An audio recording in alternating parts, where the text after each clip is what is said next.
Алғашқы рет брекет қойдырғанда маған 70 мыңға салдыртты. 2 айдан кейін дәрігерім басқа қалаға көшіп кеткен. Одан кейін мен басқа клиникаға барып, сол брекетті шешіп, қайтадан маған басқа дәрігер салдыртты. Қайтадан салдыртты? Иә, басқа брекет системасын. Енді дәрігерім жоқ. Сізде 2 клиникада, 2 дәрігерде ортодонтиялық ем басталды, бірақ ары қарай жалғастыратын сізде дәрігер жоқ, иә? Иә. Сізге басында диагностика бәрі жасалынды ма? 3D снимок түсіп, тергі, толық ем туралы сөйлестіңіздер ма? Қанша уақытқа созылатын, қанша брекет тағатыныңызды? Жоқ, ондай толық сөйлескен жоқпыз.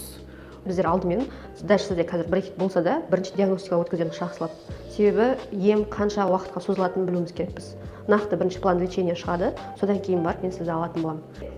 Жаңағы жерде не үшін 70 мыңға, 100 мыңға асты-үстін бірге салып берді, одан кейін жоқ болып кетті деген, иә? Біздерде ондай жоқ. Мен сіз үшін толық ответственностьті результатқа жеткізу үшін аламын.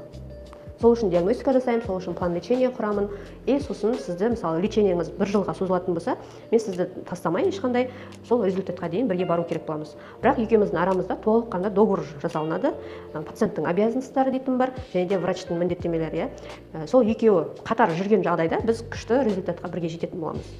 Ал бұл жерде жаңа сіздің историяңызда бірінші және екінші врачтың тек қана за материал дейді ғой, кеткен брекетке ғана ақша алған, орнатуына сондай шығын шығады. Ал ол врач толыққанды сізге 1 жылға жұмыс жасауға ответственность алмаған ол жерде. Ал бізде толыққанды ответственность алып, сіз және біз болып бірге жұмыс жасаған кезде ғана күшті бір результатқа жетіп, брекеттеріңізді шешіп, әдемі көрпеге жетуге болады. Бізде ортодонтиялық емнің бағалары қымбат деп кейбір пациенттер айтып жатады. Сіз менен брекет сатып алуға келіп отырған жоқсыз.